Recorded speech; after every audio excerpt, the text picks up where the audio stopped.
आज के इस खास विश्लेषण में हम एक ऐसी गहरी मनोवैज्ञानिक दुविधा में उतरने वाले हैं जो किसी के भी रोंगटे खड़े कर सकती है।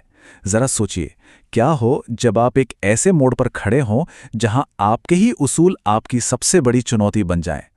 आज हम दुआ के उस आंतरिक संघर्ष की कहानी समझेंगे जहां पारिवारिक मूल्य और एक कड़वा सच आमने सामने टकराते हैं।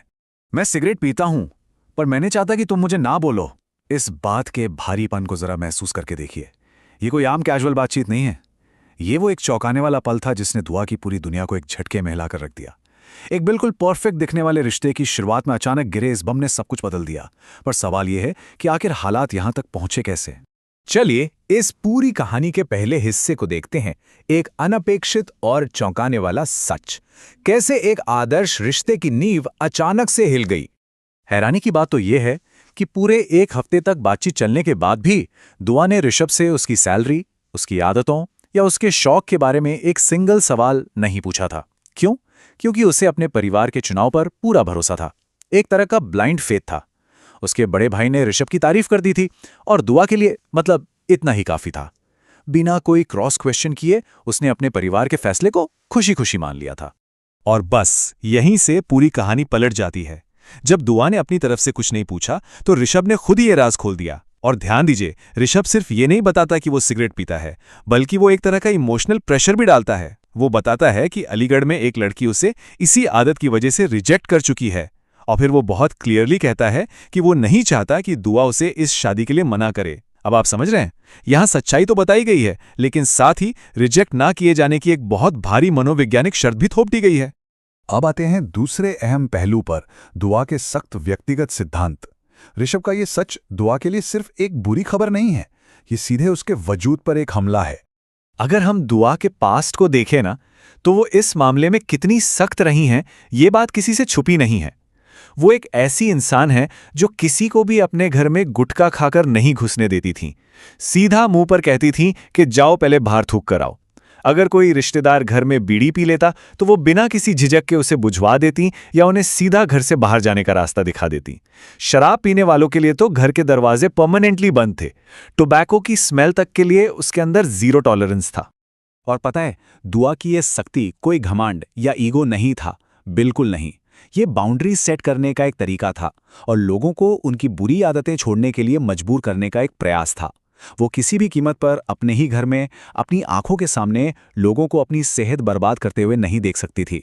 ये उसकी लाइफ का एक ऐसा रूल था जिसे वो कभी नहीं तोड़ती। तो सवाल ये उठता है कि ये अखंड नैतिकता आखिर आई कहां से। इसके लिए हमें देखनी होगी उनकी पारिवारिक विरासत। दुआ का ये माइंडसेट रातों रात डेवलप नहीं हुआ है, ये उसे विरासत में मिला है।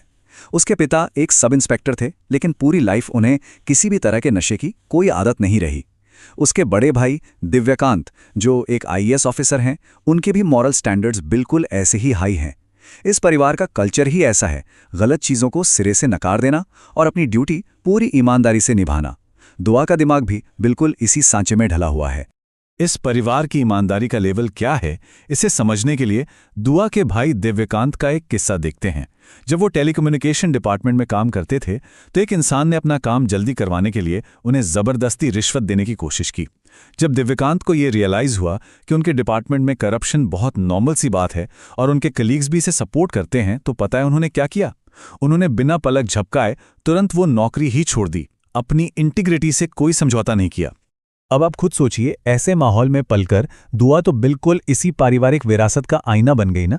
उसके खून में ये बात रच बस गई है कि ना तो वो कभी कोई गलत बात कहेगी और ना ही किसी भी सिचुएशन में कुछ गलत बर्दाश्त करेगी। और यही वो अडिग नैतिक ढांचा है जो आज ऋषभ के सिर्फ एक कन्फेशन से खतरे में पड़ गया है।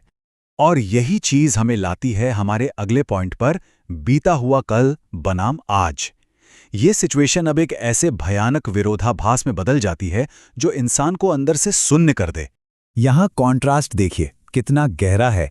एक तरफ दुआ का पास्ट है, एकदम मुखर, बेबाक, जो बड़े बुजुर्गों तक को बीड़ी बुझाने का ऑर्डर दे देती थी, जो अपने घर के उसूलों की रक्षा किसी शेरनी की तरह करती थी।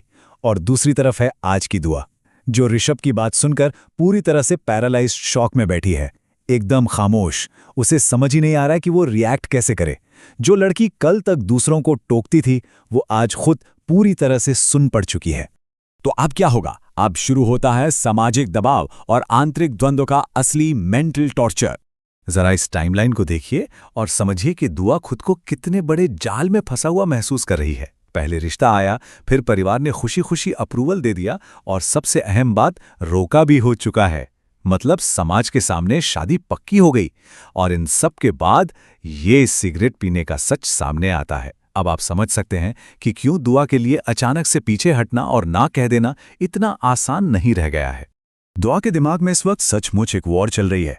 अगर वो ये रोका तोड़ती है तो समाज में बदनामी होगी, ऋषभ हर्ट होगा और परिवार के उस फैसले पर सवाल उठेंगे जिस पर उसे इतना भरोसा था। लेकिन अगर वो इस शादी के लिए हाँ कर देती है तो ये फैसला उसकी आत्मा को मार देगा।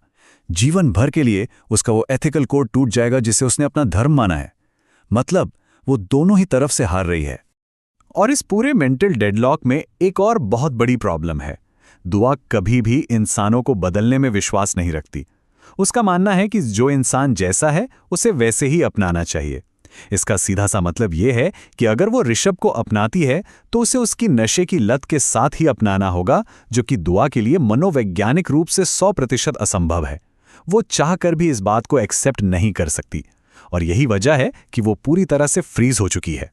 तो अंत में ये पूरी सिचुएशन हमें एक बहुत ही झकझोर देने वाले सवाल पर लाकर खड़ा कर देती है।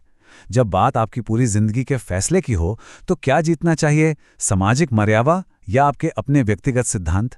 क्या इंसान को समाज और रिश्तों के लिए झुक जाना चाहिए या अपने उसूलों के लिए डट के खड़ा रहना चाहिए? ये एक ऐसा सवाल है जो इतनी आसानी से आपका पीछा नहीं छोड़ेगा।